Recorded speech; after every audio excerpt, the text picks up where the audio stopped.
আওয়ামী লীগ যে সংঘাত এবং প্রতিহিংসা রাজনীতি করছে, বিএনপি কখনোই এই রাজনীতি করবে না।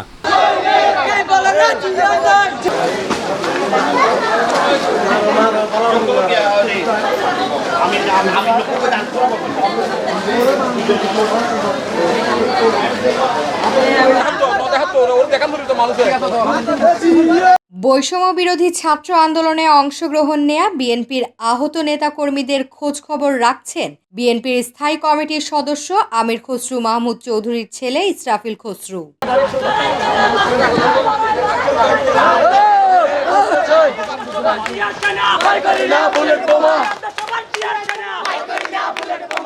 বিশ সেপ্টেম্বর 25 নং রামপুর ওয়ার্ড বিএনপির নেতাকর্মীদের সাথে নিয়ে আহত নেতাকর্মীদের বাসায় গিয়ে খোঁজ খবর নেন এই তরুণ রাজনীতিবিদ।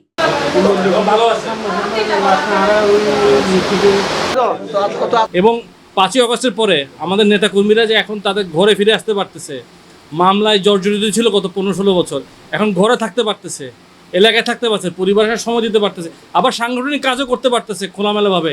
এটা একটা বড় বিষয়। গত 15 থেকে 16 বছরের বিএনপির সবচেয়ে বড় অর্জন হলো মাঠে থাকা, মাঠে টিকে থাকা, দল হিসেবে টিকে থাকা, যেটা বিএনপি খুব সফলভাবে করে দেখাইছে। এবং ভবিষ্যতে আমরা এতটুকু বার্তা দিব, বিএনপি দল হিসেবে আওয়ামী লীগ যে সংঘাত এবং প্রতিহিংসা রাজনীতি করছে, বিএনপি কখনোই এই রাজনীতি করবে না। বিএনপি অতীতেও ভালোবাসা এবং ঐক্যবদ্ধভাবে রাজনীতি করার পক্ষে ছিল এবং ভবিষ্যতেও প্রতিহিংসা রাজনীতি করবে না। মানুষের পক্ষে দাঁড়াবে, মানুষের পাশে দাঁড়াবে এবং গণভিত্তিক এবং জনসাধারণের পক্ষে কাজ করবে। বিএনপি তো কখনো জনসাধারণের ক্ষতি সাধন করবে না, অতীতেও করে নাই, এখনও করে না, ভবিষ্যতেও করবে না। বিএনপি একটি গণমুখী দল, মানুষের পক্ষের দল, বাংলাদেশের সর্বসাধারণের মনের দল, আকাঙ্ক্ষার দল, আশার দল। ঠিক আছে, বিএনপি যতদিন থাকবে জনগণের ক্ষতি করবে না, জনগণের পক্ষে কাজ করবে, জনগণের পাশে দাঁড়াবে।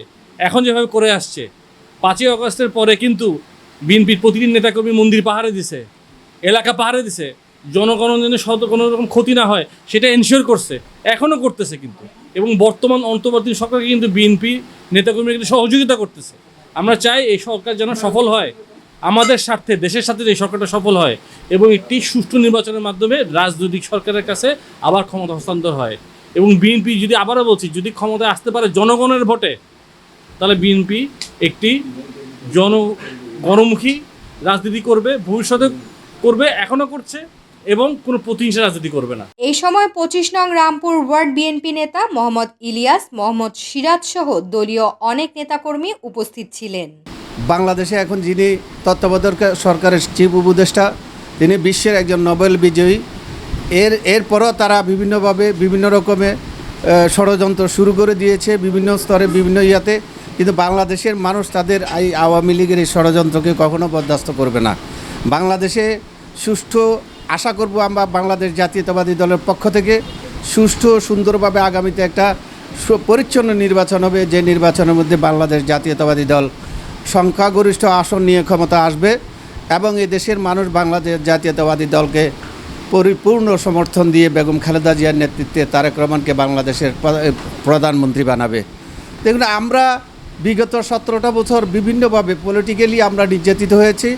আমাদের প্রত্যেকটা যুবদল, ছাত্রদল, বিএনপি এবং কৃষক দল সহ স্বেচ্ছাসেবক সেবক দল সহ নট অনলি তারা, এই দেশের সকল স্তরের মানুষজন কষ্ট করেছে।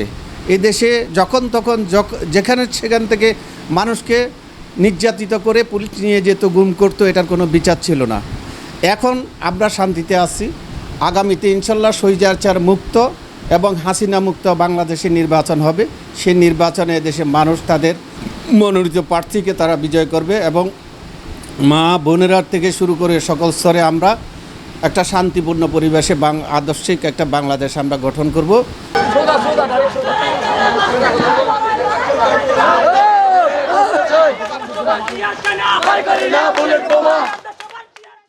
Desk news, news day 24।